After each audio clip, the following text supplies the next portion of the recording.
Bueno, entonces, recuerden que hace un ratito habíamos terminado de estudiar hemostasia secundaria, ¿tá? ¿Qué era lo último que yo les había dicho? Bueno, una vez que se formó el trombo rojo, que se formó el coágulo de sangre, tenemos que reparar el tejido dañado, ya sea reparar el endotelio, el colágeno subendotelial y el músculo liso de ese vaso sanguíneo que se rompió. Una vez que ya se repara el tejido dañado, esto puede tardar horas o días incluso en repararse. Una vez que ocurre eso, ahí sí, vamos a pasar a la tercera fase de la hemostasia. Yo me acuerdo que le decía hemostasia terciaria y la doctora Beligoy se enojaba porque no existe la hemostasia terciaria. Se llama, la tercera fase de la hemostasia se llama fibrinolisis. Por ahí me equivoco y digo hemostasia terciaria y no, está mal. Está fibrinolisis se llama a esta tercera fase de la hemostasia. ¿Está? Así que vamos a hablar acerca de la fibrinolisis. ¿Qué es la fibrinolisis? Es la lisis o disolución o destrucción del coágulo de sangre. Dijimos ya al comienzo de esta clase que la función o la utilidad que tenía la fibrinolisis es la de acotar o remodelar el coágulo, es decir, mantenerlo localizado, evitar que se propague por todo el cuerpo. ¿Por qué? ¿Saben qué es lo que pasa cuando la coagulación de la sangre se propaga por todo el organismo? Lo que le ocurre al paciente, yo ya les había nombrado anteriormente, pero les vuelvo a nombrar, se llama SID. ¿Está? Ahí les puse en el chat. SID, C-I-D, significa coagulación intravascular diseminada. O sea, imagínense que en vez de, si yo me corto el dedo, en vez de coagularse acá nada más la sangre de mi dedo, toda la sangre del cuerpo, en toda la sangre del cuerpo se empieza a desencadenar la cascada de coagulación. Y uno, si yo les pregunto, o por lógica, si lo piensan, ¿de qué? Si yo digo que se coagula toda la sangre del cuerpo, ¿de qué muere el paciente? Uno pensaría que el paciente muere de múltiples coágulos. No, es muy difícil coagular tantos litros de sangre. Así que el paciente muere de hemorragias. Y usted me va a decir, ¿pero cómo puede ser? Si me estás diciendo que se activa la cascada de coagulación, ¿cómo puede ser que el paciente muera de hemorragia? Porque se le gastan todos los factores de coagulación. Se desencadena toda la cascada, el paciente se queda sin factores de coagulación, así que por lo tanto muere de múltiples hemorragias. Empieza a sangrar por todos lados.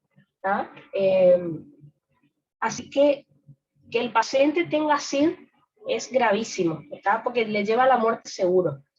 Esos pacientes que tienen sepsis, es decir, infección en todo el cuerpo, a veces suelen morir de SID, o sea, se empieza a sangrar por todo el cuerpo y bueno, ahí fallece, digamos. Así que está bueno que exista la fibrinolisis, porque de esa manera evita que se desencadene la cascada de coagulación en todo el cuerpo, porque eso lo puede llevar a la muerte al paciente.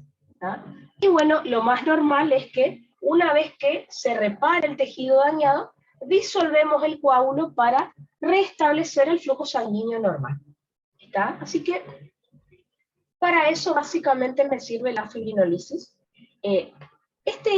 Esta tercera fase de la hemostasia va a ser producida por factores fibrinolíticos. Los factores fibrinolíticos son proteínas, son enzimas también, porque son serinoproteasas, así que se van a ir activando unos a otros. Generalmente se van a sintetizar en forma de zimógenos, es decir, de enzimas inactivas. Y la síntesis, por ejemplo, va a ocurrir en el hígado, en el caso del plasminógeno, que es uno de los factores. Las plaquetas también pueden sintetizar plasminógeno. Por ejemplo, el endotelio sintetiza otro factor fibrinolítico que es el TPA, que es el activador del plasminógeno tisular. Eso significa TPA. Una sustancia parecida al TPA es el UPA, que se sintetiza, por ejemplo, en los riñones, que es lo mismo que el TPA, pero se sintetiza en otro lado. ¿tá? El UPA significa activador del plasminógeno sensible a uroquinasa. Tiene la misma función que el TPA. Así que estos factores que les estoy nombrando van a hacer esta pequeña cascadita que les muestro acá, y que en eso consiste la fibrinólisis. A ver. Entonces, ¿cómo se produce esta fibrinólisis? Todos estos factores que yo les estuve nombrando recién se van a activar en forma de cascada, o sea, es una mini cascada, pero sería un ejemplo de feedback positivo. ¿Ya? Entonces, ¿en qué consiste la fibrinólisis? Bastante fácil. El plasminógeno, recuerden que es sintetizado por el hígado generalmente, va a ser atacado por el... Recuerden, el plasminógeno es un zimógeno sintetizado principalmente por el hígado y anda circulando por sangre. Este plasminógeno va a ser atacado o por el TPA o por el UPA. Recuerden, TPA es activador del plasminógeno tisular y el UPA es el activador del plasminógeno sensible a uroquinasa. ¿Tá? Cualquiera de los dos me puede activar al plasminógeno. El más potente es el TPA, pero el UPA también lo puede hacer. Y otra cosa, no necesito los dos juntos. O el TPA o el UPA, cualquiera de los dos me va a activar al plasminógeno a plasmina. Así que el plasminógeno es la forma inactiva, la plasmina ya es la forma activa. Y a continuación, la plasmina me va a convertir la fibrina en PDFs. ¿Qué es PDF? PDF significa productos de degradación de la fibrina. Entonces, vieron que anteriormente yo les conté que la trombina transforma fibrinógeno en fibrina. Bueno, yo no puedo realizar la reacción inversa. La fibrina no se puede volver a convertir a fibrinógeno, no. Sino que lo que yo voy a hacer, ¿vieron esa red que yo tenía? Lo que hace la plasmina es cortar en pedacitos la malla de fibrina. Y se forman estos PDF, estos productos de degradación de la fibrina que se eliminan por orina. Hay muchos tipos de productos de degradación de la fibrina. El más conocido es el dímero D, así se llama la sustancia que se elimina por orina. ¿Por qué les nombro el dímero D? El dímero D yo les nombro porque cuando sean médicos es una de las formas que van a tener para dosar si el paciente se le está formando muchos coágulos en el cuerpo. Les pongo un ejemplo. No sé si saben, a ver. Entonces, no sé si saben, ¿alguna vez escucharon nombrar la trombosis venosa profunda? No sé si alguna vez escucharon nombrar TVP. La trombosis venosa profunda es cuando en las venas de la pierna se forman coágulos. ¿Está? El problema con esos coágulos es que pueden llevar, el coágulo se puede desprender, puede ir a los pulmones y provocarle un infarto pulmonar al paciente. Bueno, ¿cómo yo puedo evaluar en un paciente si está teniendo muchos coágulos en el cuerpo? Recuerden, si el paciente tiene muchos coágulos en el cuerpo, se va a activar la fibrinólisis, mucho más, y se va a formar mucha más cantidad de dímero D. Entonces, una de las formas de detectar si el paciente tiene mucho coágulo formándose en el cuerpo de manera patológica es que va a haber mucho dímero D en orina. Así que no es que esto se lo estudian en fisio y ya está, no. Como pueden ver, desde el punto de vista médico, pueden averiguar si el paciente está teniendo uno de estos procesos patológicos, mucho coágulo, ¿tá? Porque van a tener ese problema, digamos. Así que el dosaje de dímero D en orina me sirve para evaluar si el paciente está teniendo una trombosis, y que es grave porque lo puede llevar a un infarto en los pulmones, ¿tá? Así que está buena la información, ¿no? Entonces, a ver, una de las cosas que me preguntan es cómo relaciona la SID con la fibrinólisis. Dijimos que SID era coagulación intravascular diseminada, que es cuando al paciente se le empieza a activar toda la cascada de coagulación en todo el cuerpo, ¿está? Entonces, explico primero lo del SID, después respondo las preguntas que siguen. Entonces, ¿qué es SID? Significa coagulación intravascular diseminada. Significa que al paciente se le activa toda la cascada de coagulación en el cuerpo. Una de las causas de esto puede ser la sepsis. Sepsis es cuando el paciente tiene infección en todo el cuerpo, en la sangre. ¿tá? Seguramente la palabra sepsis habrán escuchado nombrar. Entonces, la sepsis, la fiebre muy alta, me puede activar toda la cascada al mismo tiempo. Entonces, uno pensaría, bueno, usando la lógica, si se activa toda la cascada en el cuerpo, al paciente se le va a coagular toda la sangre. En realidad, es muy difícil coagular 5 litros de sangre, muy difícil. Entonces, no se va a coagular toda la sangre, sino que se va a activar la cascada, obviamente no se va a poder coagular toda la sangre y se van a gastar todos los factores de coagulación. La sangre del paciente se va a quedar sin factores de coagulación porque se gastan todos. Entonces, pensemos en esto. Si durante la SID al paciente se le gastan todos los factores de coagulación, ¿de qué muere? De lo opuesto, muere de hemorragias. Le empieza a sangrar la nariz, la boca, le empieza a sangrar todo el cuerpo y muere. ¿Está? Así que la coagulación intravascular diseminada es un ejemplo de cómo un feedback positivo como es la coagulación se puede degenerar o desequilibrar y llevar a la muerte. ¿Está? Es un ejemplo malo de cómo, qué pasa cuando se desequilibra un feedback positivo. ¿está? Eso es la SID. Obviamente es algo súper grave, pero bueno. A ver, así que la pregunta es, ¿cómo relacionamos SID con fibrinolisis? Bueno, justamente la fibrinolisis evita que se desencadene toda la coagulación en todo el cuerpo. Entonces, si yo me corté el dedo, la coagulación tiene que ser en mi dedo, no en todo el cuerpo. Así que la fibrinolisis acota el coágulo. ¿Qué significa? Lo delimita, evita que la cascada de coagulación se extienda al resto del organismo. Esa sería la respuesta. De nada, de nada. Otra de las preguntitas que me hacen es... explicar de vuelta la activación del plasminógeno a plasmina. Perfecto. Vamos con esa cuestión. Es una mini cascada la fibrinolisis, comparada con la otra es una cascadita. Entonces, el hígado es el que sintetiza un zimógeno, es decir, una enzima inactiva que es el plasminógeno. Así que el plasminógeno anda circulando por sangre hasta que se encuentra con el TPA o el UPA, es decir, el activador del plasminógeno tisular o el activador del plasminógeno sensible a uroquinasa. Cualquiera de los dos hacen lo mismo. Ya sea el TPA o el UPA, convierten el plasminógeno en plasmina. Recuerden, el plasminógeno es inactivo. Se va a activar a plasmina, que ahí ya estaría activa. ¿Y qué hace la plasmina? Imagínense que la plasmina es como una tijera. Empieza a cortar a la malla de fibrina y la convierte en producto de degradación de fibrina que se terminan eliminando por orina. Y ahí se disuelve el coágulo. Si yo rompo la fibrina, se disuelve el coágulo. ¿tá?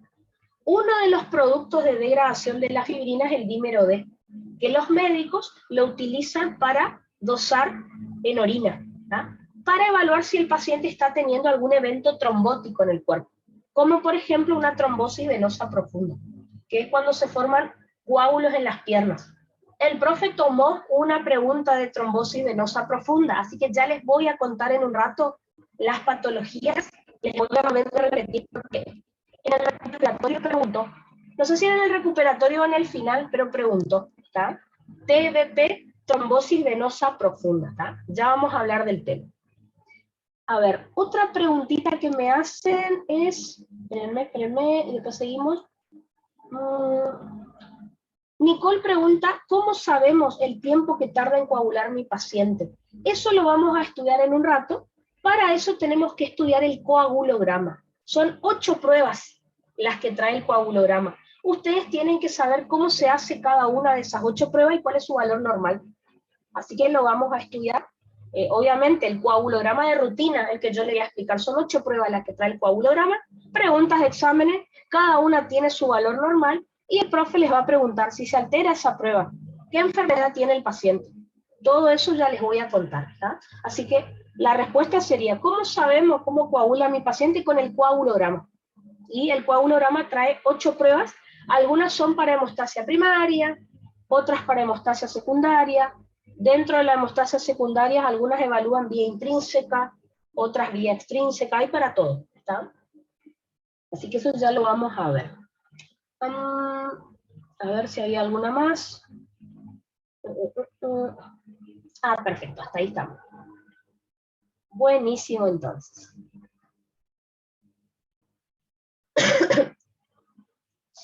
Entonces, con esto terminamos de estudiar, creo, sí, con esto terminamos de estudiar las 3 fases que tenía la hemostasia, ¿tá? Esto según la teoría clásica, la de antes, de cómo se explicaba la hemostasia. Bueno, resulta que hoy en día, hace pocos años, aparecieron nuevas teorías de cómo se produce la coagulación de la sangre. Entonces, la teoría clásica es la que yo les separé en hemostasia primaria, secundaria y fibrinolisis, que fue la que estuvimos charlando, ¿tá? No se preocupen porque el profe también les va a tomar esa. Pero, si les llega a pedir la nueva teoría, les comento que no cambia mucho, solo los nombres más que nada, ¿tá? La nueva teoría, la teoría celular de la coagulación, es la teoría moderna, la nueva, se divide de la siguiente manera. Se divide en una fase celular y en una fase plasmática. Fíjense que la fase celular es lo que nosotros vimos como hemostasia primaria. ¿Por qué? Porque fíjense que dentro de la fase celular tenemos la fase vascular. Fíjense lo que escribí acá, cualquier cosa escribí, miren. Broncoconstricción, escribí, no, qué desastre. No es broncoconstricción, perdón, vasoconstricción, no es broncoconstricción. Nada que ver con los bronquios. Así que corrijan por favor ahí cualquier cosa.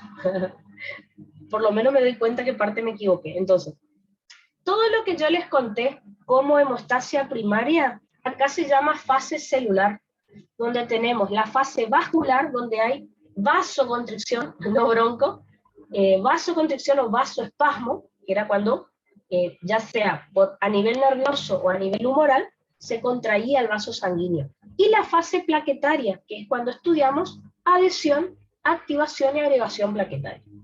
Entonces, lo que vimos como hemostasia primaria ahora se llama fase celular. En segundo lugar, lo que vimos como hemostasia secundaria y fibrinolisis, acá está en la misma fase, que es la fase plasmática. En la fase plasmática, a su vez, va a estar dividida en varias fases. Por ejemplo, la fase de iniciación, que es lo que nosotros estudiamos como vía extrínseca, la fase de contacto, que nosotros vimos como vía intrínseca, la fase de amplificación, que es desde que se activa el factor 10, o sea, desde el inicio de la vía común hasta que se forma la trombina. O sea, recuerden que el factor 10 formaba la protrombinasa. La protrombinasa transformaba la protrombina en trombina. Bueno, hasta ahí se llama fase de amplificación. Después tenemos la fase de propagación, que es cuando la trombina termina formando el fibrinógeno en fibrina y se forma el coágulo. Y por último, la fibrinólisis, que es la disolución del coágulo. ¿Ven? Es lo mismo que dijimos con otros nombres.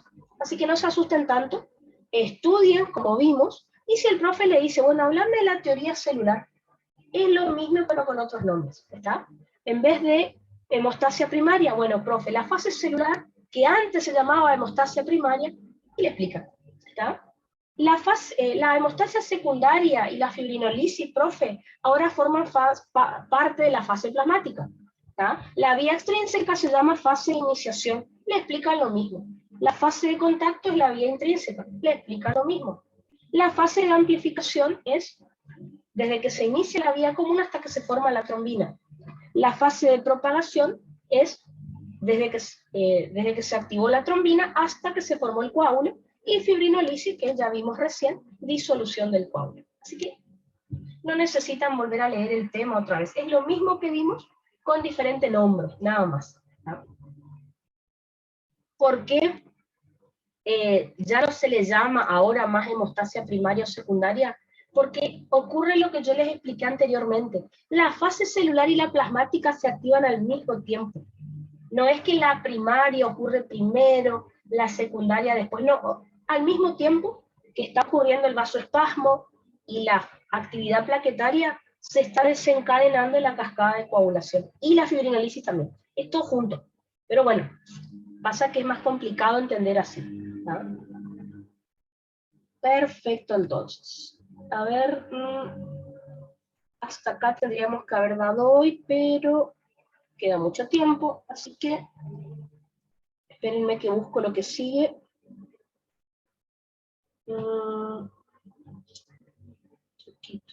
Clase 7, ya voy.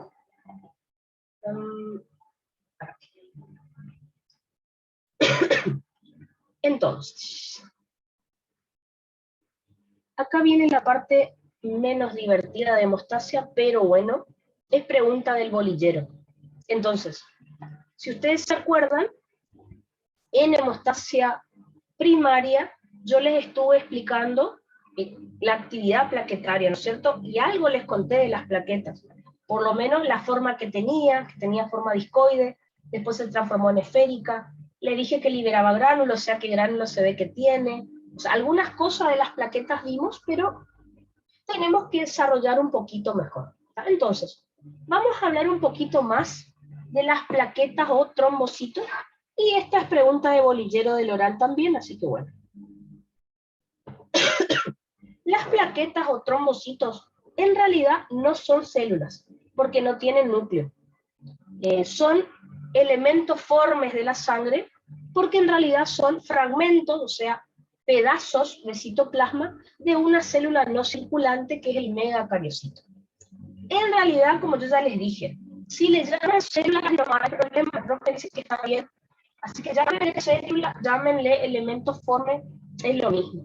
¿Tá? Pero en realidad es, ya vamos a estudiar en un rato, el megacariocito, que es una célula re gigante, se va a romper en la médula ósea. Y los pedazos de megacariocito van a sangre. Y esos son las plaquetas. ¿Tá? Ya les cuento enseguida cómo hacemos eso. ¿Cuáles son las características de las plaquetas? Tienen forma discoide, ven acá, forma biconvexa. Tienen un tamaño de 2 a 4 micras de diámetro. Piensen que los glóbulos rojos tienen 7 a 8 micras, o sea que son súper chiquititas. Su vida media en sangre es de 7 a 10 días, duran muy poco en sangre. El BPM es el volumen plaquetario medio, vamos a decir que es el volumen de líquido que hay en una plaqueta. Su valor normal es de 9 a 10 femtolitros. La verdad, no sé si se acuerdan por glóbulos rojos, el BCM, el volumen corpuscular medio. Bueno, el BCM me servía para diagnosticar el tipo de anemia. Bueno, el BPM no me sirve para nada. Es como una característica más que tienen las plaquetas. Simplemente me informa que una plaqueta tiene 9 a 10 femtolitros de líquido intracelular, nada más. No me sirven para nada. ¿Qué cantidad de plaquetas vamos a tener en sangre? El recuento de plaquetas, ya vamos a estudiar en un rato, que viene como parte del coagulograma, ¿está? O sea, el coagulograma de rutina de un paciente. El valor normal es de 150.000 a 400.000 plaquetas por milímetro cúbico de sangre. No hay diferencias por sexo, ¿está? Tanto hombres como mujeres se toma ese valor. En el caso de que el paciente tenga menos de 150.000 plaquetas, vamos a decir que tiene una trombocitopenia o plaquetopenia. Es lo mismo. En el caso de que el paciente tenga más de 400.000 plaquetas por milímetro cúbico de sangre, vamos a decir que tiene una trombocitosis. ¿Tá? Así que es lo mismo. No existe la plaquetocitosis, no. Solamente se llama trombocitosis. Existe entonces la trombocitopenia o plaquetopenia, es lo mismo. Trombocitosis, solo ese nombre. ¿Tá? Ya vamos a volver a esto porque vamos a ver patologías relacionadas con las plaquetas en un rato. Entonces, ¿cómo se sintetizan las plaquetas? Entonces, ¿se acuerdan que en glóbulos rojos nos dio ganas de matarnos, pero vimos eritropoyesis. Bueno, ahora tenemos que estudiar a la trombopoyesis. ¿Qué es entonces la trombopoyesis? Vamos a decir que es el proceso de síntesis, desarrollo y maduración de las plaquetas.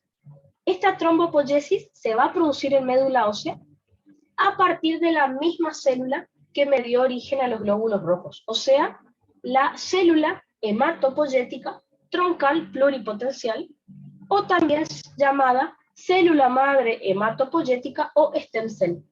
La misma célula. ¿Ah? Recuerden, yo les dije que esta célula podía dar origen a cualquier elemento forme de la sangre. Así que eso es lo que vamos a estudiar. Entonces, fíjense acá.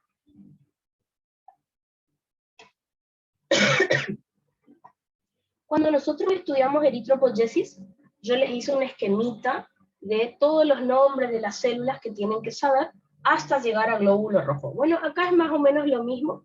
¿Tá? No se preocupen que después del esquema tenemos los significados, acá todo, por si se olvidan qué significa, lo tienen escrito, así que no se preocupen. Entonces, al igual que los glóbulos rojos, las plaquetas van a surgir de la stem cell, ¿tá? Es decir, la célula hematopoyética troncal pluripotencial, ¿tá? Que acá les puse el nombre, ¿tá? O célula madre hematopoyética, es decir, CMH, o stem cell. Recuerden que ya les conté en glóbulos rojos que esta célula es indiferenciada al microscopio óptico. Si yo miro esta célula, yo no sé si es una CHTP o si es la UFCG o las células que siguen. No sé en qué célula se va a convertir, eso sería. ¿Tá? Lo único que sabíamos, que la principal característica de la stem cell es que se autorrenueva, presenta autorrenovación, es decir, una alta tasa de mitosis. Es muy difícil que la médula ósea se quede sin estas células, porque constantemente están proliferando. Entonces, esta CHTP, si recibe, o sea, tiene receptores para interleuquina 3 y factor estimulante de colonias de granulocitos y monocitos, los mismos que vimos en glóbulos rojos. Así que, si esta célula, la CHTP, recibe a la interleuquina 3 y al factor estimulante de colonias, se divide y se diferencia en la célula que sigue, que es la UFCG, la misma que vimos en glóbulos rojos. Hasta ahí es lo mismo. Recuerden que la UFCG significa unidad formadora de colonias de granulocitos, eritrocitos, monocitos y megacariocitos. O también llamada célula madre comprometida. Es lo mismo. A ver, preguntitas. Hola Lavinia, ¿cómo estás? Estamos viendo hemostasia. Ahora empezamos a ver trombopoyesis, ¿está? Estamos dando plaquetas, pero hemostasia, ¿está? Ya vimos toda hemostasia primaria, secundaria, fibrinolisis, y ahora estamos por estudiar plaquetas, ¿está? De nada, de nada. Entonces, a partir de acá, a partir de la UFCG, es donde recién cambia el nombre de las células. A partir de acá, ya no es lo mismo que glóbulos rojos. Entonces, fíjense que la UFCG, dijimos que también es una célula indiferenciada al microscopio óptico. Cuando esta célula recibe interleuquina 3, factor estimulante de colonias de granulocitos y monocitos y trombopoyetina, o TPO, se divide y se diferencia la célula siguiente, que es la BFUMK. Está en inglés, pero no importa. ¿Qué significa BFUMK? Significa unidad formadora de macrocolonias megacariocíticas. ¿Está? Acá tienen el nombre, ¿está?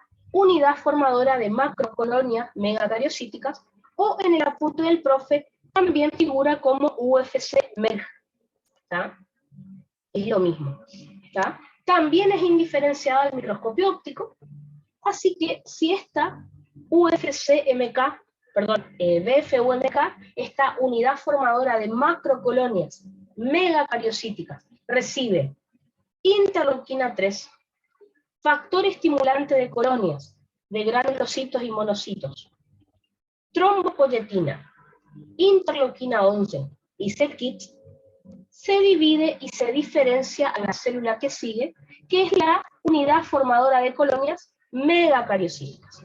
Esta es de macrocolonias megacariocíticas, esta es de colonias megacariocíticas. Casi lo mismo, pero bueno. La UFCMK, la unidad formadora de colonias megacariocíticas, también es indiferenciada al microscopio óptico. Así que, fíjense, dentro de la jerarquía celular, las primeras 4 células que les nombré, CHTP, UFCGEM, DFUMK y UFCMK, son todas indiferenciadas al microscopio óptico. ¿Tá? Si la UFCMK, o sea, la unidad formadora de colonias megacariocíticas, recibe interleuquina 3, factor estimulante de colonias de granulocitos y monocitos, trombopoyetina, interleuquina 11 y c-KIT, se convierte en el promegacardioblasto, o también conocido como PMKB. El promegacardioblasto pertenece al grupo de megacariocitos inmaduros. No se preocupen, que lo tenemos acá, ¿ven? Dentro de la... Yo les dividí a todas las células que están ahí en el esquema en células progenitoras, megacariocitos maduros, megacariocitos inmaduros, megacariocitos maduros y las plaquetas en sí. ¿Está? Así que ya vimos las 4 primeras células, que son células progenitoras. El promegacarioblasto pertenece al grupo de megacariocitos inmaduros. Ya se diferencia al microscopio óptico. Fíjense que tiene forma esférica, un tamaño de 8 a 10 micras y tiene un núcleo esférico. ¿Tá? Eso sería el promegacarioblasto. Fíjense, el promegacarioblasto, si recibe trombopoyetina, interleuquina 11, interleuquina 1 e interleuquina 6, se divide y se diferencia a la célula que sigue, que es el megacarioblasto, que es el MK1. Por las mismas interleuquinas, el MK1 pasa al estadio 2, o también llamado promegacariocito. Por las mismas interleuquinas, el promegacariocito o MK2 pasa a ser megacariocito maduro o MK3. Todos estos, desde el MK1 al MK3, se los considera megacariocitos maduros en sus diferentes estadios. ¿Ven? Lo puse acá. Entonces, el promegacarioblasto pertenece al grupo de megacariocitos inmaduros. El MK1, MK2 y MK3 son ya los megacariocitos maduros en sus diferentes estadios. El MK1 es lo mismo decir megacarioblasto o megacariocito maduro estadio 1, como ustedes quieran. Fíjense que tiene una forma esférica, tiene un tamaño de 8 a 10 micras y un núcleo bilobulado, ¿ah? Como si tuviera 2 lóbulos. El MK2 también se llama promegacariocito o megacariocito maduro, estadio 2, que fíjense que tiene forma esférica, pero miren el tamaño que tiene, ya tiene 50 micras, es re gigante. Y tiene 4 a 8 núcleos en forma arriñonada, ¿ven? Que tiene forma de riñón o de poroto, todos los núcleos que tiene esta célula. Y por último, tenemos el megacariocito estadio 3 o megacariocito maduro simplemente. Este MK3 ya tiene forma irregular, ya no tiene forma redonda. Fíjense lo gigante que es. Mide 100 a 150 micras y su núcleo, en realidad tiene muchísimos núcleos unidos por puentes de cromatina. ¿Está? Imagínense esta célula, tiene hasta 150 micras de tamaño, no va a poder salir de la médula ósea a no ser que se rompa. ¿Tá? Entonces,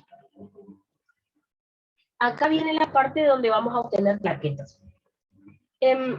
El profe, les aclaro por las dudas, el profe desde la CHTP hasta el MK3, a este proceso le llama megacariopoiesis. Y desde el MK3 hasta que obtenemos plaquetas, recién le llama trombopoiesis. No hay problema, es lo mismo, tienen que explicar.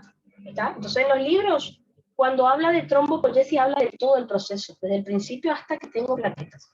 El profe lo separa en dos, es lo mismo. Desde la CHTP hasta el megacariocito maduro, el estadio 3, él le llama megacariopoiesis, porque obtengo megacariocitos. Y el megacariocito, cuando se rompe para formar plaquetas, él le llama trombopoiesis. Lo tienen escrito más adelante. No importa, igual tienen que explicar todo en el oral, así que es lo mismo, ¿no? Ahora, el tema es... ¿Otra vez el nombre? Sí, decime. Perdón. ¿Podría explicar de vuelta el nombre, Sí, los nombres, eso, cómo le divide? acá, a ver, acá tienen escrito, esperen, ya les busco.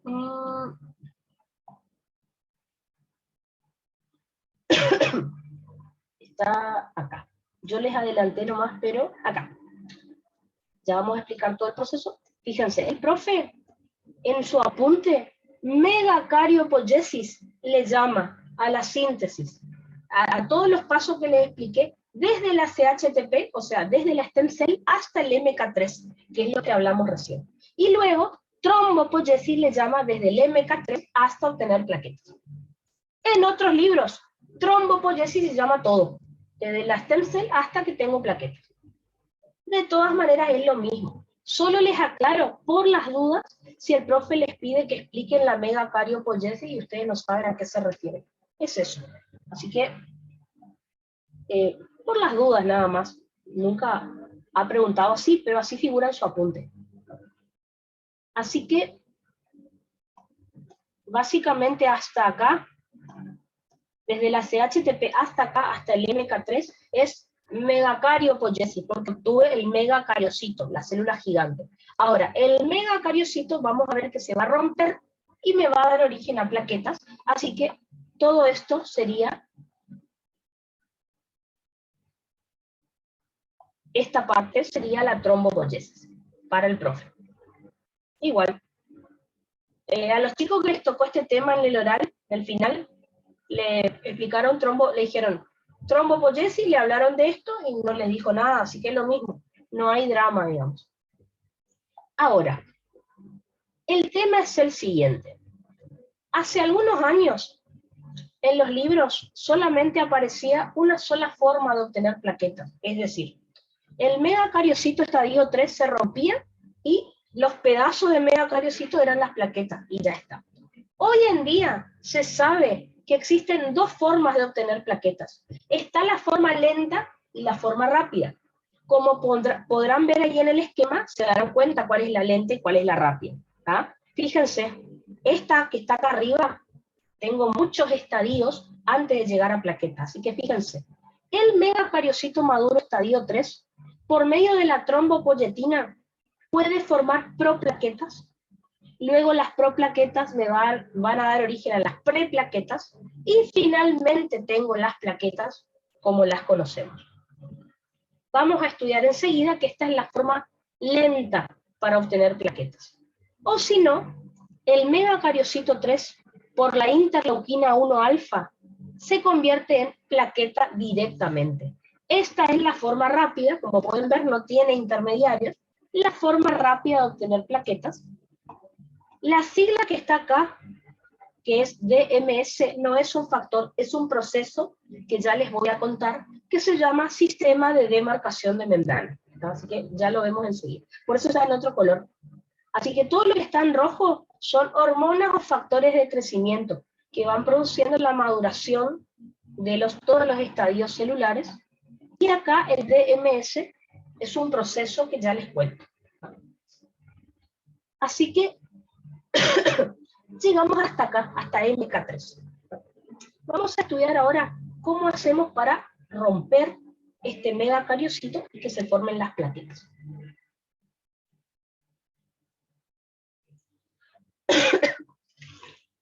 Esperen que voy a liberar acá mi pizarrón.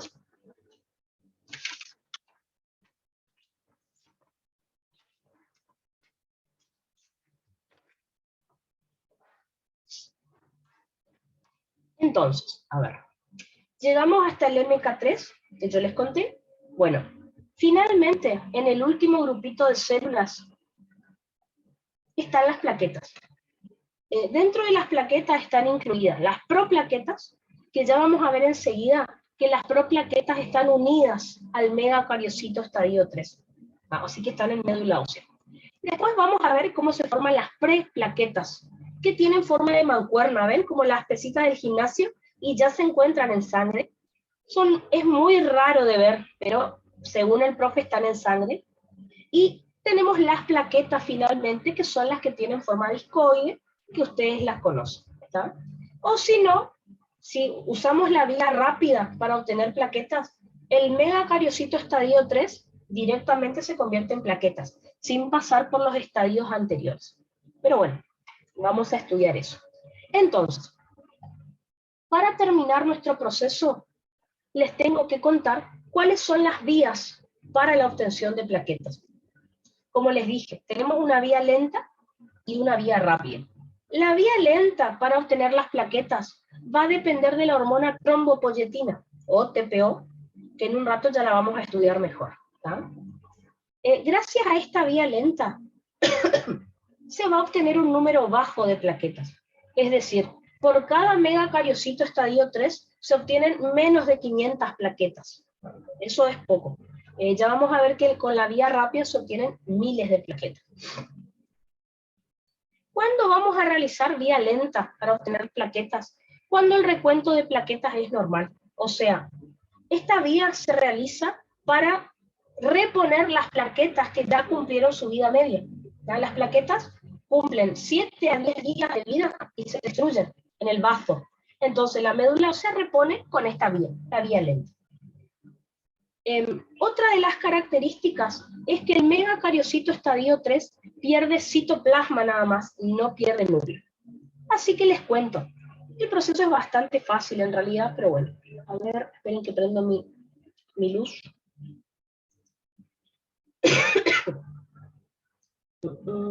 Ahí está.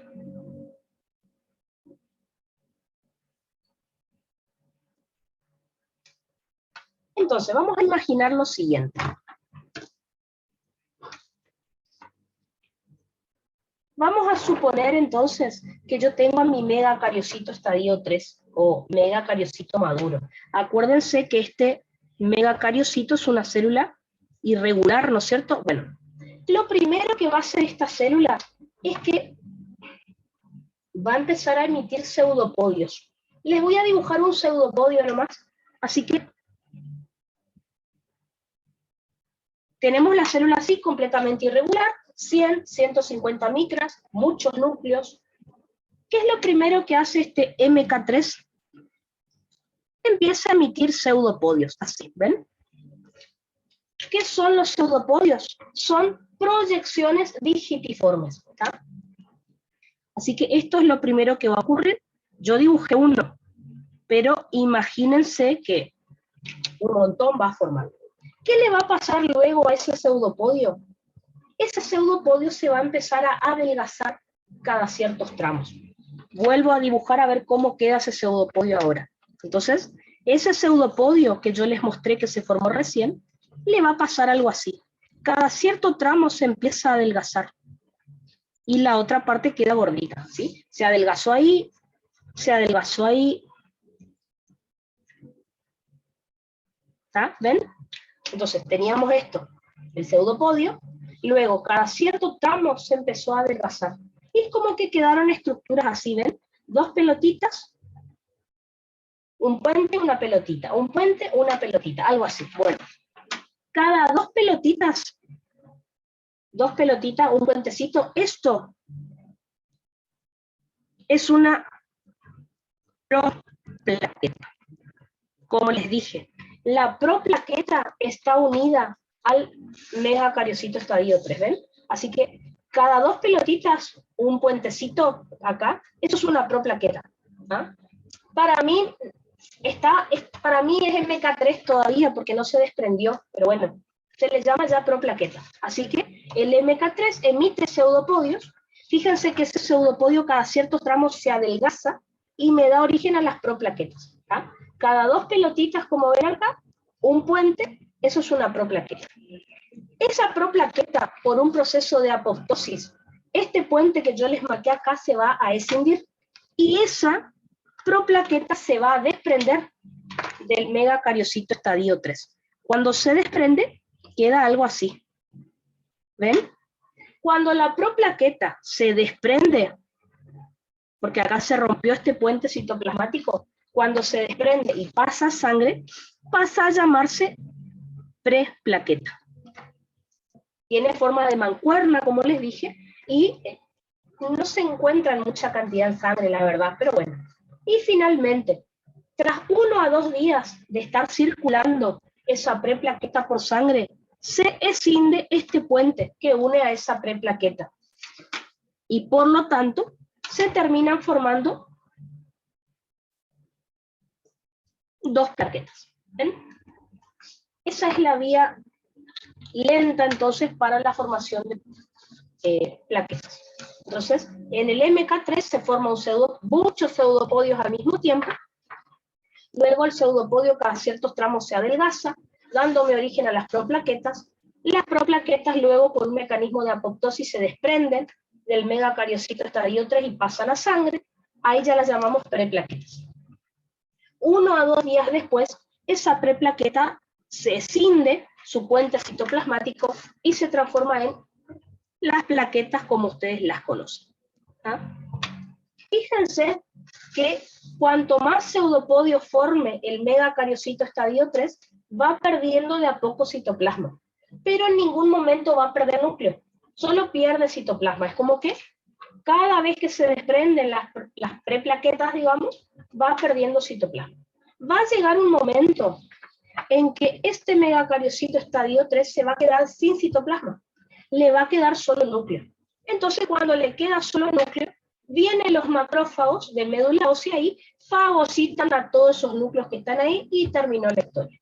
Se termina de destruir este megacariocito estadio 3. ¿Ah? Todo esto, recuerden que fue estimulado por la trombopoyetina. Profe, ¿y cuánto duraría ese estadio? No dicen los libros cuánto dura. Es lento, digamos. Vieron que en el caso de la eritropoyesis sabíamos que duraba 21 días. Bueno, en los libros que estuve leyendo no dice, ni en el apunte del profe, no dice cuánto dura la trombopoyesis, por ejemplo. Eso es lo raro. La verdad que yo busqué, miré también en el apunte del profe y no aparece. Así que ahí me quedó la duda de cuánto será que dura.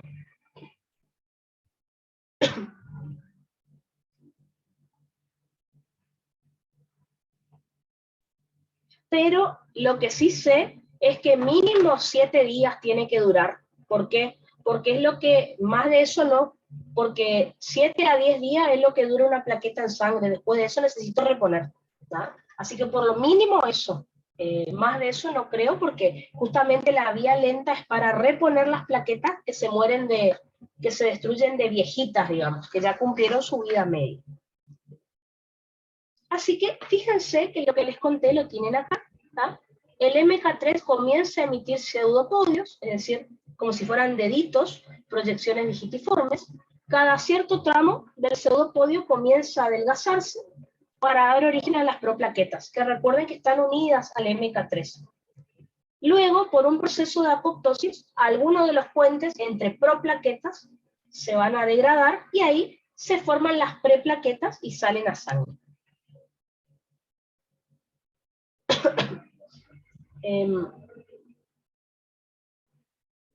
Acá les hice el dibujito de hace un rato, ¿ven? Cada dos puentecitos es una proplaqueta, acá hay otra proplaqueta, por ejemplo. Una vez que tenemos las preplaquetas, fíjense, en sangre, se vuelve a escindir el puente citoplasmático de la preplaqueta y se da origen a las plaquetas. Cuando el megacariocito estadio 3 se queda sin citoplasma, solo le quedan los núcleos, ahí los macrófagos de la médula ósea lo van a fagocitar y listo. Esa célula termina de desaparecer. Y finaliza la trombopoyesis. ¿Ah? Y nos quedaría la duda de cuánto dura. Estaban incluso en clase, cuando el profe vio esto, no dijo cuánto dura la trombopoyesis. Eso es lo raro, digamos. En los libros tampoco. Entonces, fíjense que lo que les terminé de explicar es esta vía lenta, ¿ven? De MK3, gracias a la trombopoyetina pasamos a proplaqueta, luego a preplaqueta y por último a plaqueta. ¿Qué es lo que vamos a estudiar ahora? La vía rápida, es decir, directamente desde MK3 obtenemos plaquetas. Fíjense que la vía rápida de obtención de plaquetas depende de la interleuquina 1 alfa, que no es lo mismo que interleuquina 1 había sido, no es lo mismo, esta es la 1 alfa. A diferencia de la vía lenta, que se obtenían pocas plaquetas, se obtenían menos de 500 plaquetas por cada MK3. Acá se obtienen un alto número, fíjense, entre 500 a 2000 plaquetas por cada megacariocito maduro.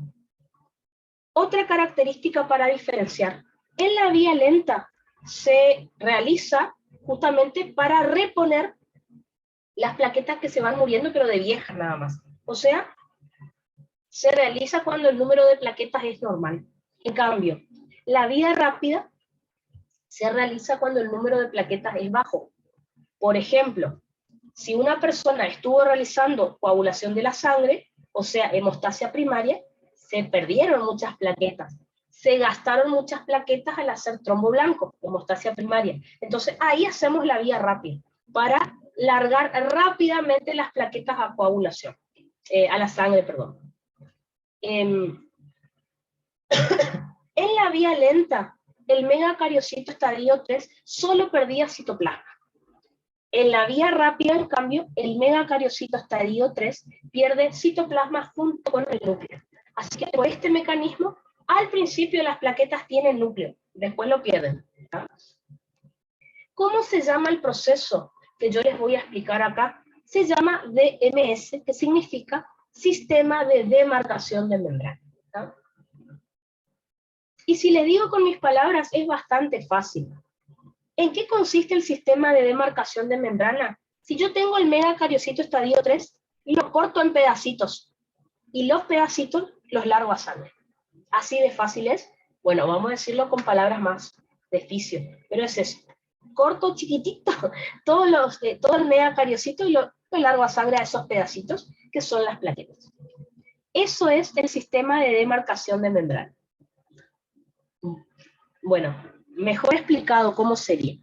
Entonces, vamos de vuelta. Supongamos que nosotros tenemos, ¿no es cierto?, nuestro MK3, ¿no es cierto? Bueno, en este MK3, de repente, esperen que voy a borrar un poquito con corrector, de repente empiezan a aparecer invaginaciones en la membrana. ¿Ah? Voy a borrar acá con corrector, donde de repente empiezan a aparecer las invaginaciones. En todas las partes de la membrana empiezan a aparecer pequeños orificios, pequeñas invaginaciones. ¿Está? Imagínense algo así. Primero son bien superficiales. En toda la membrana, en diferentes puntos. ¿Ven cómo empiezan a aparecer estas invaginaciones así? Pero imagínense todo al mismo tiempo. Empiezan a aparecer como si fueran pequeños agujeros en la membrana. Esos agujeritos que ven ahí se empiezan a hacer túneles cada vez más profundos. Imagínense que se empiecen a hacer así, a profundizar. E imagínense que de este lado también. Fíjense, en algún momento estos túneles que se forman se juntan, ¿ven? Y me cortan al megacariocito. Bueno, ahora imagínense esto en todas direcciones. Acá, por ejemplo, también se produce esta invaginación que se une con la del otro lado. Acá se produce esta invaginación que se une con la de este otro lado. ¿Ven cómo voy cortando? Todo al mismo tiempo. Por eso le digo que es como que se corta en pedacitos al mismo tiempo todo el MK3. Por ejemplo, acá, de manera horizontal, por ejemplo, se invagina la membrana y se junta con la del otro lado. ¿Ven cómo corté así? Diagonal también, en todos sentidos. Acá, esta invaginación se junta con la de este otro lado, se corta en otros pedacitos y así. Cada uno de estos pedacitos, acá hay otro, acá hay otro, acá hay otro y así. Cada uno de estos pedacitos que yo fui se fueron cortando gracias a este sistema, estos túneles que se fueron formando dentro del MK3, cada uno de estos pedacitos se suelta, obviamente, del gran MK3, y esta sería la plaqueta que se termina liberando a sangre. Cada uno de estos segmentos, obviamente mal dibujado, cada uno de estos pedacitos se libera sangre y es la plaqueta. Y como no fui perdiendo citoplasma, sino que corté citoplasma con núcleo, esta plaqueta tiene un pedacito de núcleo por lo menos. Ahora, cuando la plaqueta empieza a circular por sangre, 1 o 2 días después, al pasar por el vaso, varias veces termina perdiendo el núcleo, y ahí es donde la plaqueta queda sin núcleo. ¿Está? Esto entonces sería nuestro DMS, nuestro sistema de demarcación de membrana. Básicamente, se forman túneles, comienzan como pequeñas invaginaciones, pero luego se forman túneles en toda la superficie del megacariocito que lo termina cortando en múltiples fragmentos, que son las plaquetas. Esto es más fácil y más rápido que ir perdiendo el citoplasma de a poco, como vimos en el caso anterior. A ver. Fíjense que esto es lo que estamos observando acá.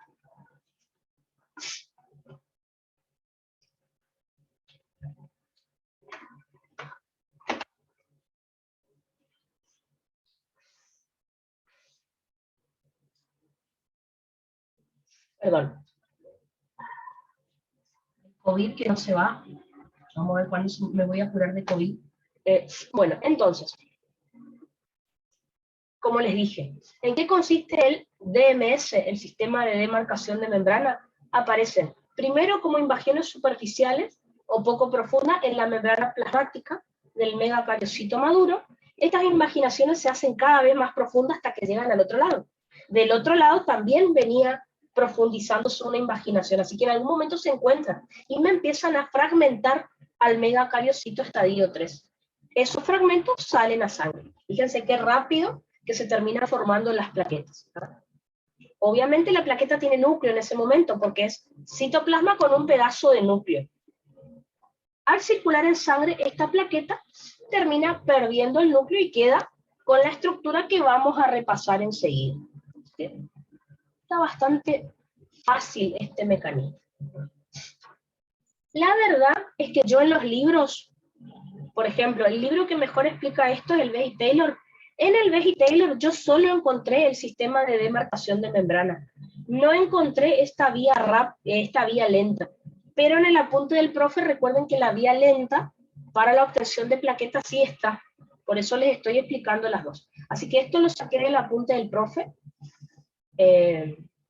Como para que tengan completo, ¿no es cierto? A ver. Sí, Gonzalo, de vuelta entonces. Fíjense, acá tenemos el DMS, el sistema de demarcación de membrana.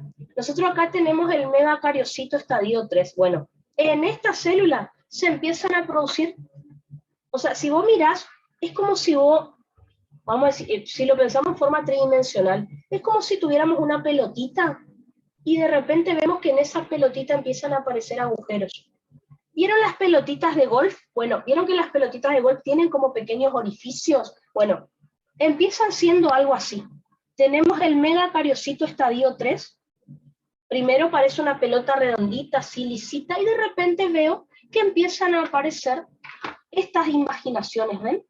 Apenas superficiales, muy poco profundas, en todas las partes del megacariocito. Ahora, estas invaginaciones se empiezan a profundizar cada vez más, y en algún momento se encuentran con las invaginaciones que también aparecieron del lado opuesto.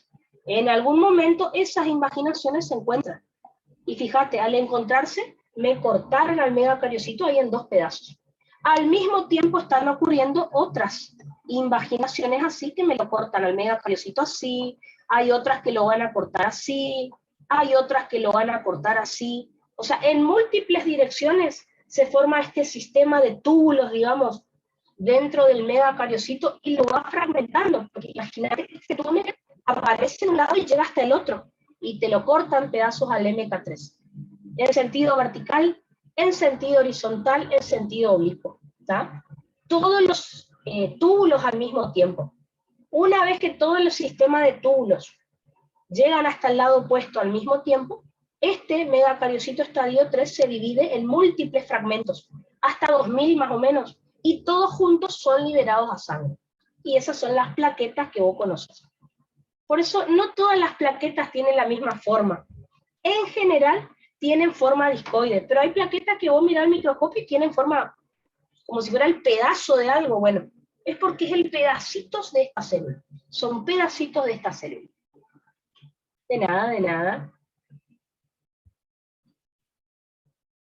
Así que fíjense que con el sistema de demarcación de membrana, directamente obtengo plaquetas nada más.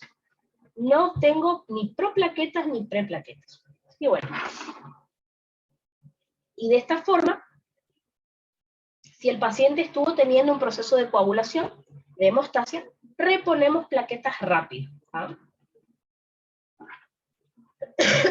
Ahora, fíjense, de todo este proceso de trombopoiesis, me está faltando explicar los factores de crecimiento y hormonas que les nombré acá, todo lo que está en color rojo.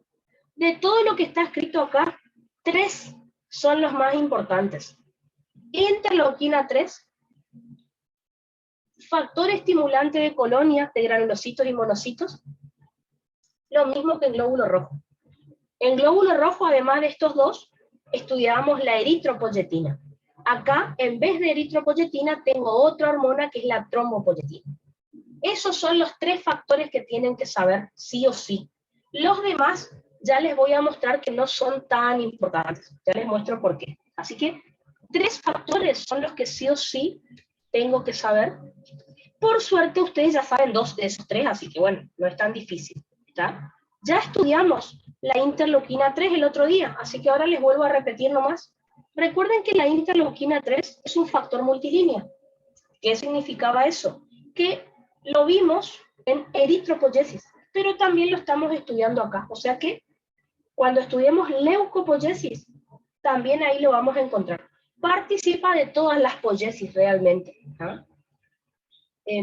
Dijimos también que esta interleuquina es sintetizada por los linfocitos T de médula ósea, no los de la sangre, los de médula ósea. ¿Cuál va a ser la función acá en la trombopoiesis? Estimular la mitosis y diferenciación desde la CHTP hasta la unidad formadora de colonias megacariocíticas. Fíjense.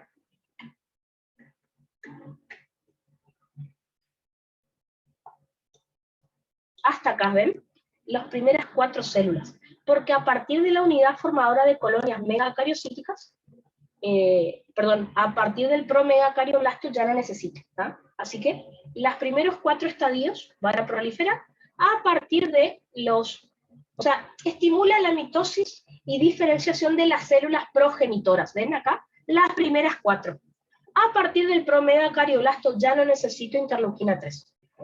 Necesito trombopoyetina y otras más. El factor estimulante de colonias de granulocitos y monocitos es lo mismo, va a tener la misma función que la interleuquina 3.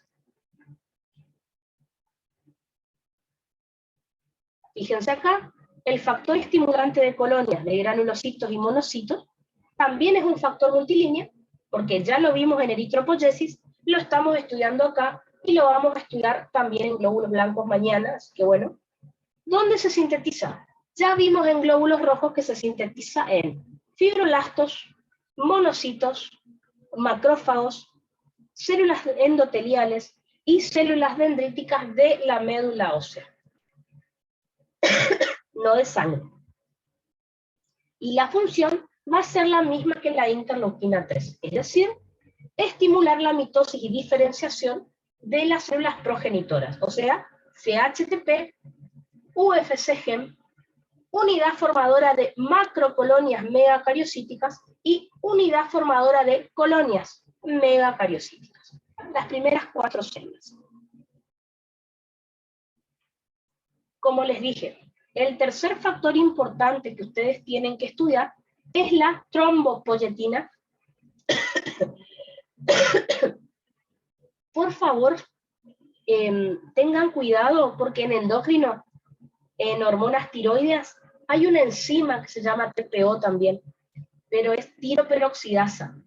Ojo con el tema en el que estén estudiando.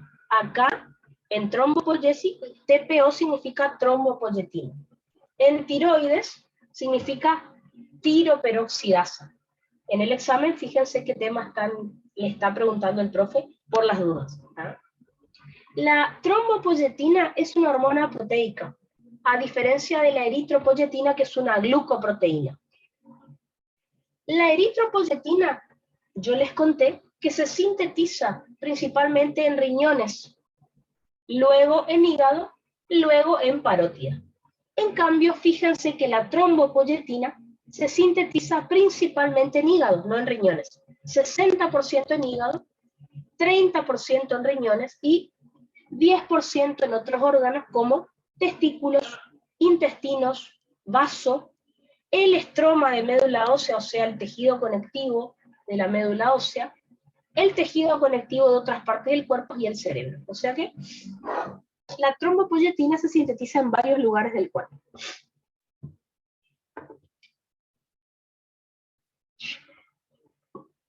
Una vez que la trombopoyetina se sintetiza principalmente en hígado, se libera a sangre, donde circula por 40 a 60 horas. Eso es lo que dura en sangre. ¿Cuál va a ser su mecanismo de acción? Recuerden que la EPO se une a receptores de EPO, no tienen otro nombre, que son receptores asociados a proteínas JAK-STAR. Fíjense que acá también tiene el mismo mecanismo. La trombopoyetina se une a receptores de membrana asociados a proteínas JAK-STAR, al igual que la EPO. Lo que pasa es que acá el receptor tiene nombre propio. Esto al profe le gusta preguntar, este nombre, así que ténganlo en cuenta, es el receptor C-MPL, así se llama. ¿Ah?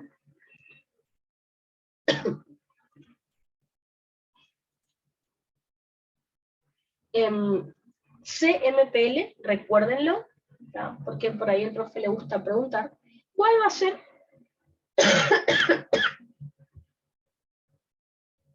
la función que va a tener la trombopoyetina en la médula ósea?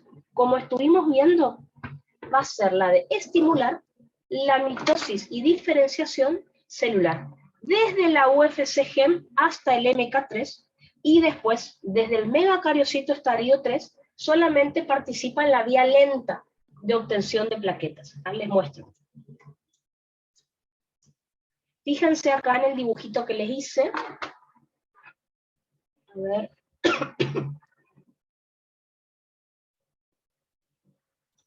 Fíjense acá, a partir de la UFC-GEM, ven que ya necesito trombopoyetina. Hasta llegar, siempre trombopoyetina, hasta llegar al MK3. Y luego, si seguimos estimulando con la trombopoyetina al MK3, vía lenta para la obtención de plaquetas. Porque recuerden que la vía rápida está a cargo de la interleuquina 1-alfa. Por último, les dije que aparte de esos tres factores, las otras interleuquinas son menos importantes. ¿Tá? Tenemos interleuquina 1, interleuquina 6, interleuquina 11 y c-KIT ligando, que acá subrayé mal, es la misma sustancia. c-KIT ligando o factor STIL es lo mismo, depende del libro. ¿Tá? Estas interleuquinas que les nombré, interleuquina 1, 6, 11 y c-KIT ligando, tienen un efecto sinérgico. ¿Qué significa eso? Que potencian el efecto de la interleuquina 3, el factor estimulante de colonia, y la trombopoyetina. Pero, por sí solas, estas interleuquinas no sirven para nada. Si yo no tengo interleuquina 3, factor estimulante de colonia y TPO, no hay trombopoyesia. Así que estas interleuquinas que les nombré recién es como que colaboran con las tres más importantes. Solas no sirven para nada. ¿Tá? Eso es lo que tenemos que recordar. Y bueno, recuerden también que la interleuquina 1-alfa sirve para la vía rápida de obtención de plaquetas. La realidad es que en el apunte del profe nomás van a encontrar esa interleuquina. ¿Ven? La de acá, la del DMS. Pero bueno, no explica de dónde salió esa interleuquina. Yo supongo que como toda interleuquina la sintetizan los linfocitos T de médula ósea, pero no les sabría decir. ¿Verdad? Perfecto, entonces. Así que con eso les terminé de explicar cómo funciona la trombopoyesis. Un consejito.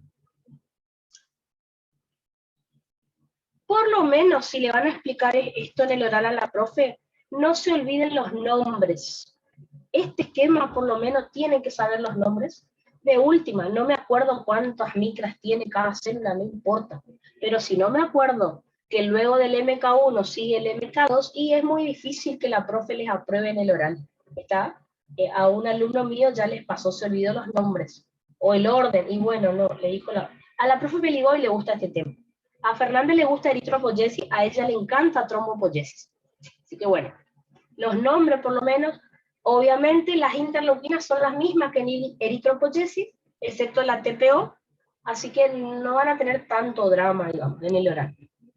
A los chicos que les tomó esto el profe en el oral, la verdad que contaron lo que yo les dije y anduvo todo bien, no les tomaron más cosas, digamos. Entonces, lo último que me falta contarles acerca de las plaquetas es su estructura.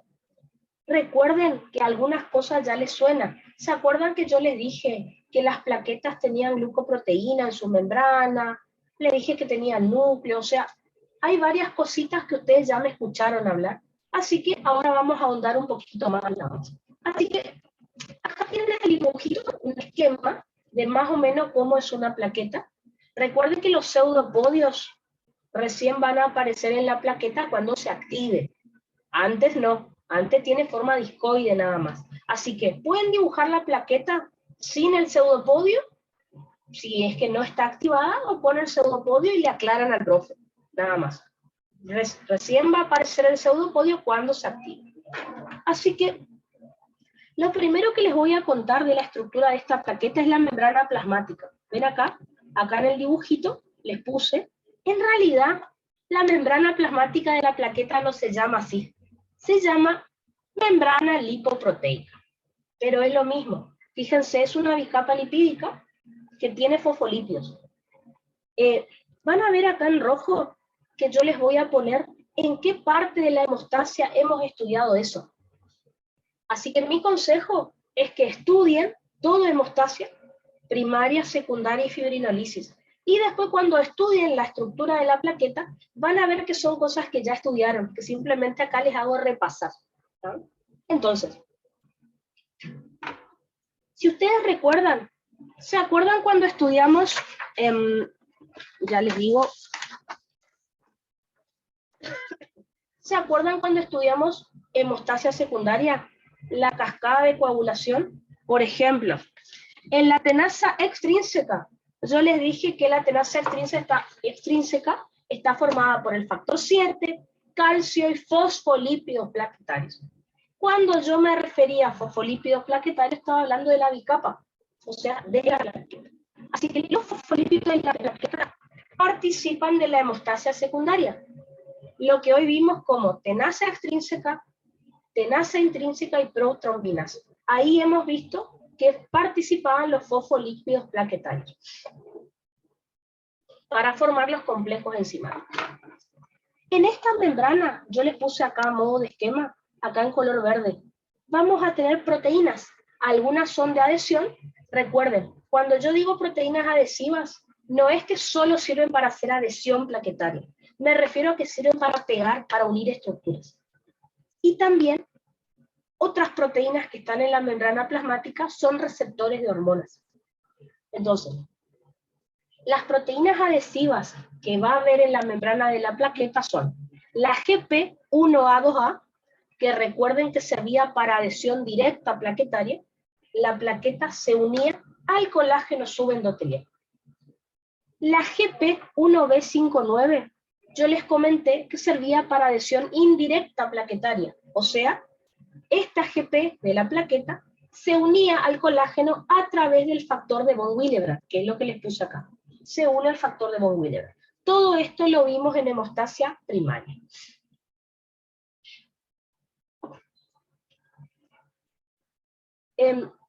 También tenemos acá la GP2B3A. Recuerden, en la plaqueta sin activar, esa GP todavía no está. Acuérdense que la GP2B3A está en el interior de la plaqueta. Una vez que la plaqueta se activa, luego de la adhesión, recién ahí expone esta GP2B3A que sirve para agregación plaquetaria en la hemostasia primaria. O sea, acuérdense que dos plaquetas se podían unir entre sí gracias a la GP2B3A y en el medio estaba o el fibrinógeno o la fibronectina. ¿Ah? Espérenme 2 segundos que el perro quiere salir.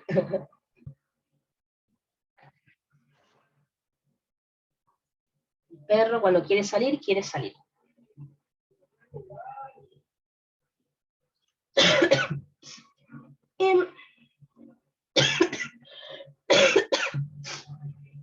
Como les dije, sí o sí necesito que no se olviden la GP1A2A, la GP1B59 y la GP2B3A. Siempre son preguntas de examen. Si se quieren olvidar la GP4 y la GP6, se pueden olvidar, porque estas el profe las nombra en su apunte nada más, pero la verdad que nunca las preguntó, por eso yo tampoco las expliqué, ¿está? Así que las primeras tres, sí o sí, no se olviden. Si quieren agregar para el oral de última, la 4, la GP4 y la GP6, bueno, explican. Si no, no hay problema. Si no las explican, el profe no les va a preguntar. Así que, de última esa, no hay drama si no se acuerdan. ¿Tá? Pero está en el apunte del profe, por las dudas les comento. Podemos llegar a tener en la plaqueta, también en la membrana, la GP4, que también en el apunte del profe dice que sirve para adhesión directa. Recuerden que adhesión directa significa que esta GP4 se puede unir también al colágeno subendotelial directamente. ¿Está? Lo que dice en el apunte del profe es que la GP4 se une al colágeno y a la trombospondina y permite la interacción con otras células. ¿Está? Es como que permite como la comunicación intercelular, podríamos decir.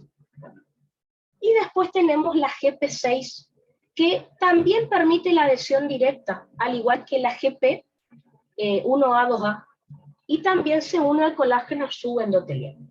Pero bueno, no aparece en todos los libros. Ahora, las primeras 3 GP, el profe preguntó ya en varios exámenes, así que bueno.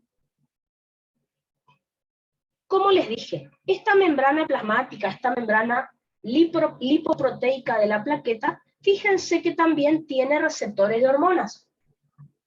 ¿Cuáles son estos receptores de hormonas que va a tener?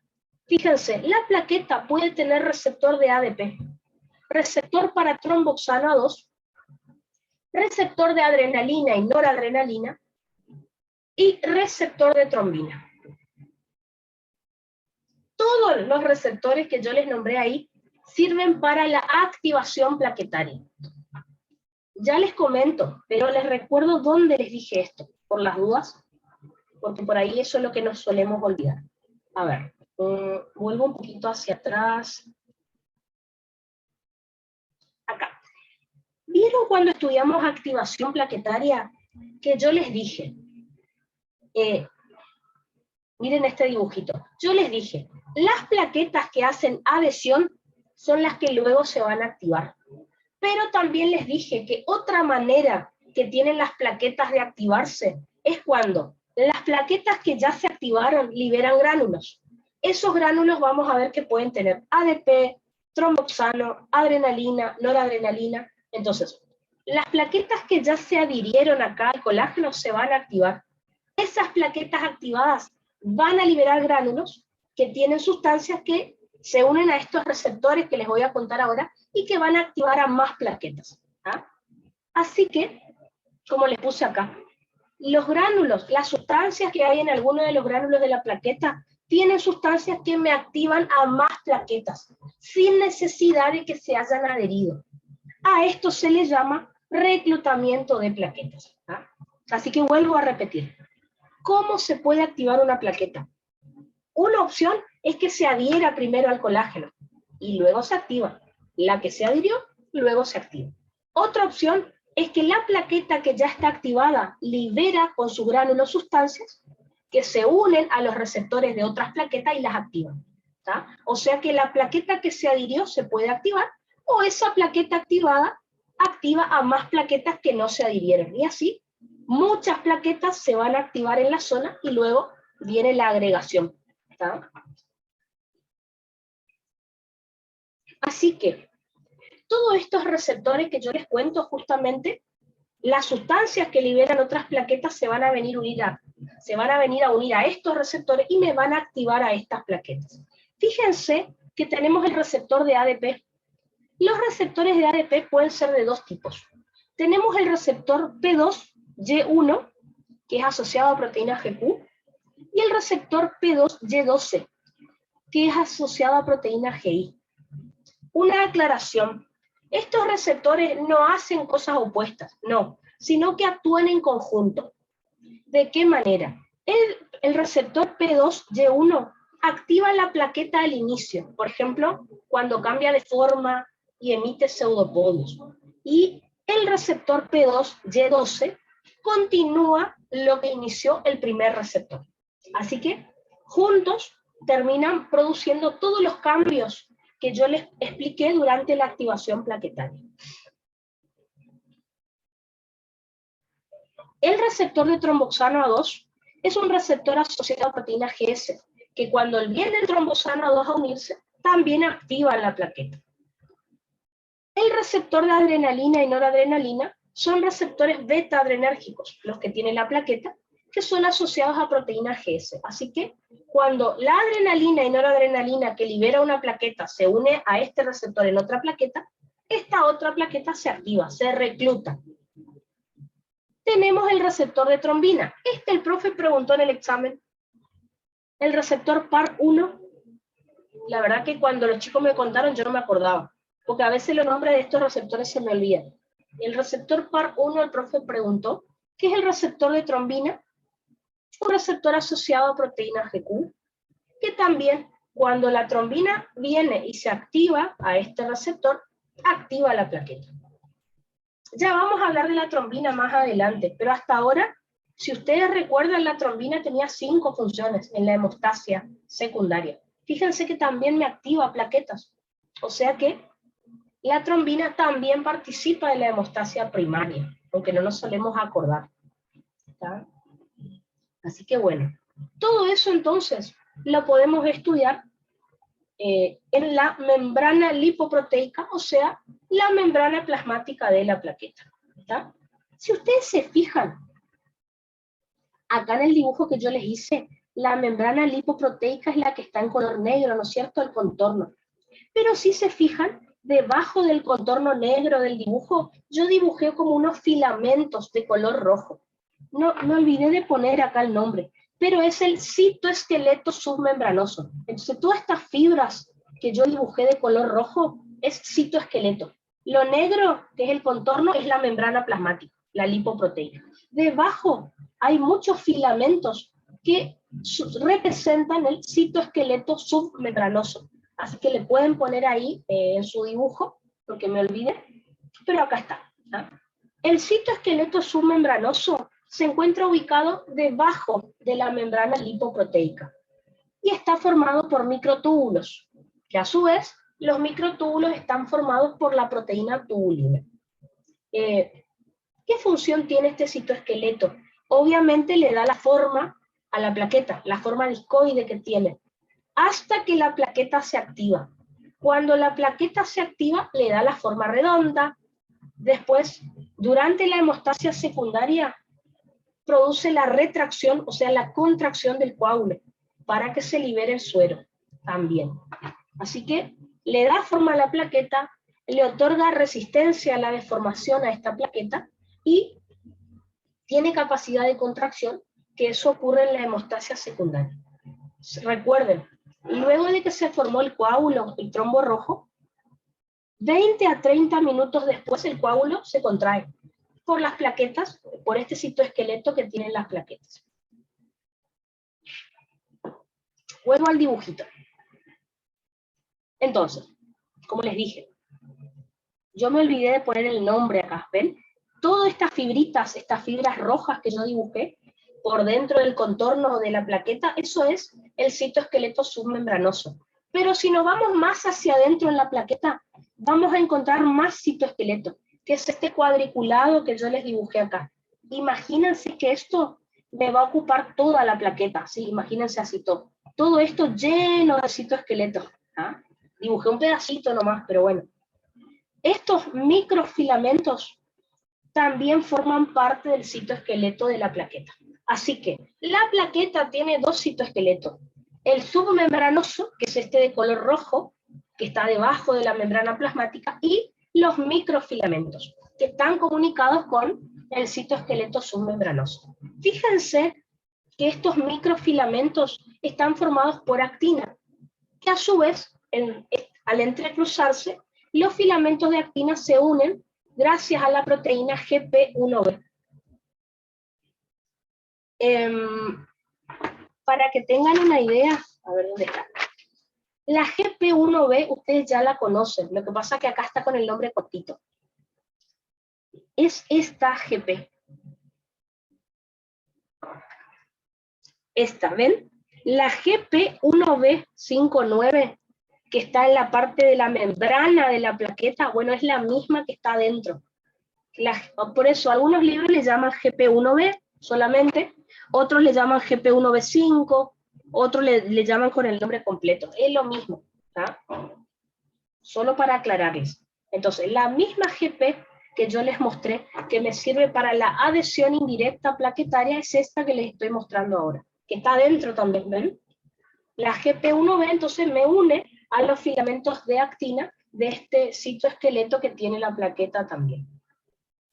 Entonces, fíjense que este citoesqueleto, estos microfilamentos están en el citoplasma de la plaqueta, están unidos igual al citoesqueleto submembranoso, y como les dije, son filamentos de actina entrelazados y unidos por la GP1B.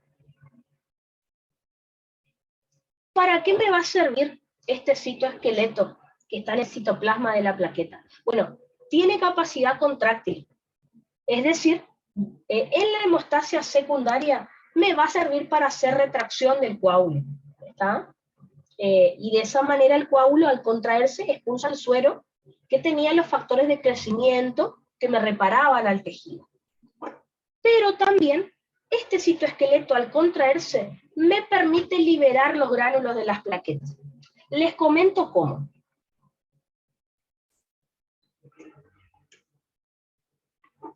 Fíjense acá. Vieron que acá, ya les comento enseguida, pero vieron que acá tenemos como que la membrana plasmática se invagina. Esto lo dibujé una sola vez, pero a lo largo de toda la plaqueta hay muchos de estos sistemas. ¿Cómo se llama esta gran invaginación que cada tanto tiene la plaqueta? Se llama sistema canalicular conectado con la superficie. Entonces, imagínense que yo acá ponga gránulos. Y luego el citoesqueleto contrae estos gránulos, contrae este sistema, y todo lo que esté ahí adentro en ese sistema se expulsa hacia la superficie.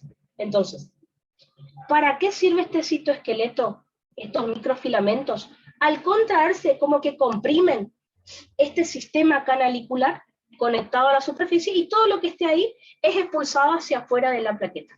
¿Está? Es como si yo tuviera una botella de agua abierta y la aprieto. ¿Qué va a pasar con el agua si aprieto acá la botella? ¿Va a salir? Bueno, algo así. El citoesqueleto se contrae, comprime al sistema canalicular y todo lo que esté ahí es expulsado fuera de la plaqueta.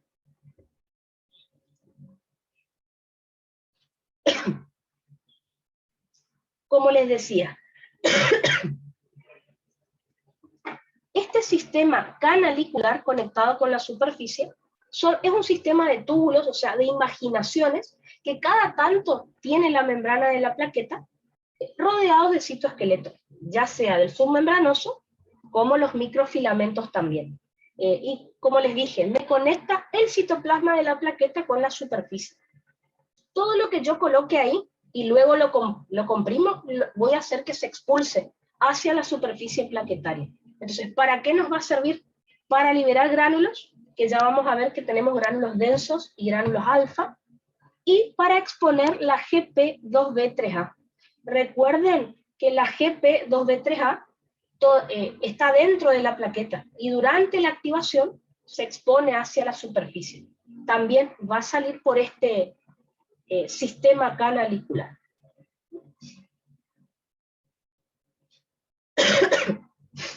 Si se fijan en el dibujito, miren acá, bueno, esto es fácil. En el dibujito también tengo glucógeno, o sea, gotas de glucógeno. Recuerden que esas gotas de glucógeno luego se van a convertir en glucosa.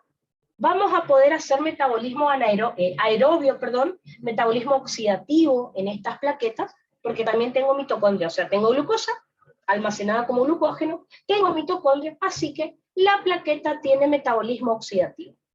Y después acá, los gránulos de las plaquetas. Tenemos los alfa y los densos.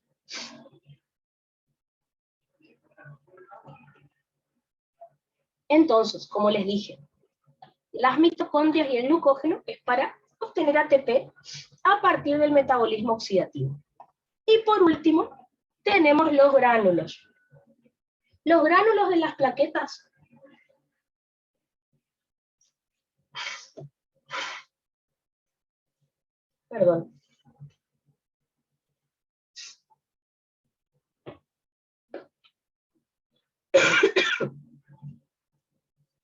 Los gránulos de las plaquetas, pregunta de examen del profe. ¿Qué sustancia contienen los gránulos densos? Y ahí les da opciones. Horrible la pregunta, pero bueno. Los gránulos de las plaquetas son de dos tipos. Están los gránulos densos y los gránulos alfa. El profe preguntó gránulos densos en el examen. ¿Está? Ahora en la tarde terminamos la clase y yo a la noche ya les subo las siguientes clases de cardio que yo calculo que mañana ya vamos a terminar esto y ya podemos empezar cardio si nos da el tiempo. Y también ya les voy a pasar las preguntas de examen que tengo, cosa que ya las puedan ir mirando si quieren. Tengo muchas, así que tienen para divertirse un poco con las preguntas del profe. Entonces, una de las preguntas fue, ¿qué tienen los gránulos densos? Los gránulos densos contienen ADP, ATP, serotonina, adrenalina, noradrenalina, tromboxano, calcio. ¿Para qué me sirve todo eso? Fíjense.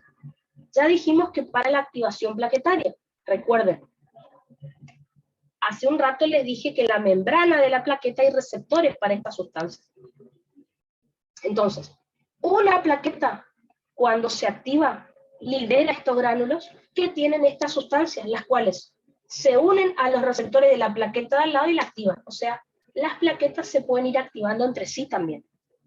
Entonces, el ADP, el ATP, adrenalina, noradrenalina y tromboxano, cuando son liberados por esta plaqueta, estas sustancias se unen a los receptores de otra plaqueta y la activan. Esto es hemostasia primaria entonces. El vasoespasmo. Recuerden que el tromboxano 2 y según el profe la serotonina producen esa vasoconstricción que observábamos al principio de hemostasia primaria. Y también la cascada de coagulación, por ejemplo el calcio. El calcio forma parte de la hemostasia secundaria, ¿está? De las tenasa extrínseca y protrombinasa. Por otro lado, vamos a tener a los gránulos alfa. Los gránulos alfa ya hemos nombrado, pero ahora les vuelvo a repasar. Fíjense, tienen proteínas adhesivas, como el factor de von Willebrand, que me sirve para la adhesión indirecta plaquetaria, el fibrinógeno o la fibronectina, que me sirven para la agregación plaquetaria. Todo eso recuerden que es hemostasia primaria.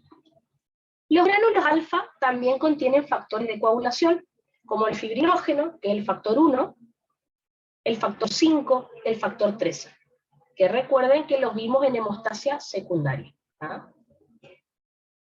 Por ejemplo, el fibrinógeno era el que se convertía en fibrina después. El factor 5 activado lo hemos visto como parte de la protrombinasa. El factor 13 era el que cuando estaba activado me convertía monómero de fibrina en polímero de fibrina, por ejemplo. Factores fibrinolíticos, el plasminógeno sí lo vimos. Lo que no vimos todavía, lo vamos a ver mañana, es el PAI-1 y el PAI-2. Ya les voy a mostrar que el PAI-1 y el PAI-2 inhiben la fibrinolisis. Ya vamos a hablar de eso. Y después factores de crecimiento, que ya estudiamos, que me cicatrizaban el tejido dañado en la hemostasia secundaria. Factor de crecimiento transformante beta, factor de crecimiento derivado de plaquetas y el péptido activador del tejido conectivo tipo 3. Así que fíjense, todo lo que figura ahí en rojo es para que ustedes vean que, digamos que es medio horrible este tema de la estructura de la plaqueta. El tema es que es pregunta de oral, está en el bolillero. Entonces yo les recomiendo que este tema, vieron lo que está escrito en rojo, es para que repasen, porque está escrito en rojo porque ya lo vimos en hemostasia. Entonces usted dice, bueno, Hermi me dice que, no sé, retracción del coágulo vimos en hemostasia secundaria. Se van y miran y sí, en una parte de la hemostasia hablábamos de la retracción del coágulo. Después, por ejemplo,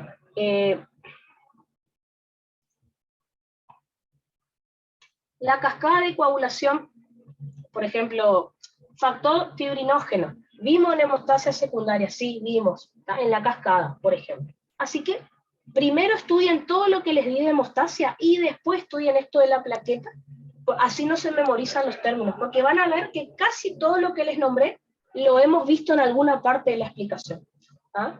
Porque de memoria por ahí cuesta mucho. Y pregunta de examen, ¿qué sustancia tienen los gránulos densos plaquetarios? Y ahí les ponía opciones, ¿no?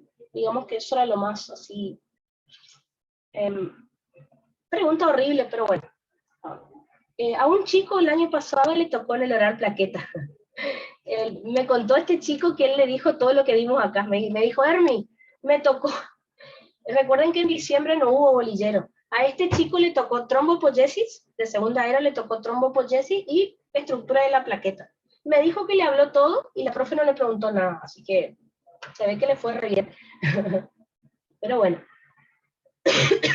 Entonces, perfecto, vamos a dejar hasta ahí. Entonces, yo les adelanto nomás. Hasta acá, nosotros estudiamos todo lo fisiológico prácticamente que tenemos que saber de hemostasia. Vimos hemostasia primaria, secundaria, fibrinolisis, vimos plaqueta. Entonces, ¿qué nos falta estudiar para terminar hemostasia? Nos falta estudiar drogas o sustancias que me inhiban alguna de las fases de la hemostasia que yo les di. Por ejemplo, mañana les pongo un ejemplo. ¿Conocen la aspirina? Bueno, el profe le va a preguntar en el examen, bueno, la aspirina, ¿qué función tiene en la hemostasia? Bueno, la aspirina vamos a estudiar que es un antiagregante, por ejemplo, porque inhibe alguna parte de la hemostasia primaria que yo les expliqué hoy. Por ejemplo, la heparina, por ejemplo. La heparina, mañana vamos a estudiar que es un anticoagulante. ¿Por qué? Porque inhibe alguna partecita de la hemostasia secundaria.